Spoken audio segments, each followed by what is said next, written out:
อตู้ใจบุญบริจาคคำหนัก20 กิโลกรัมช่วยเหลือศูนย์อพยพในท้องถิ่นตนเมื่อวันที่6 มิถุนายน 2025ทางการของเมืองซากุระอิประเทศญี่ปุ่นประกาศว่าได้รับบริจาคคำน้ำหนัก20 กิโลกรัมมูลค่าประมาณ330ล้านเยนหรือประมาณ 2.28 ล้านดอลลาร์จากพ่อตู้อายุ70 ปีที่อาศัยอยู่ในท้องถิ่นเพื่อช่วยเหลือและปรับปรุงสภาพแวดล้อมของศูนย์อพยพให้รองรับประชาชนเวลาเกิดภัยพิบัติธรรมชาติโดยพ่อตู้ได้เริ่มติดต่อกับนายกเทศมนตรีของเมืองตั้งแต่เดือนกุมภาพันธ์ 2025 เป็นต้นมาเพื่อจะขอบริจาคและส่งมอบคำแทงจำนวน20 แทงละ1 กิโลกรัมให้กับทั้งการของเมืองซากุระอิในวันที่17 มีนา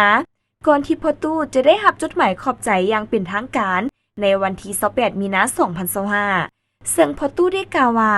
เพิ่นได้ตัดสินใจบริจาคภายหลังติดตามข่าวผู้ประสบภัยในเหตุการณ์แผ่นดินไหวที่คาบมหาสมุทรโนโตะเมื่อต้นปี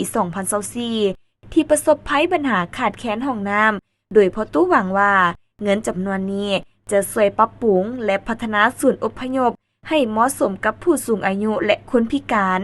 ในขณะนี้ทางการเมืองซากุระอิกำลังเสนอให้มีการแลกเปลี่ยนคำเป็นเงินสดเพื่อให้บรรลุจุดประสงค์ในการนำใช้ต่อไป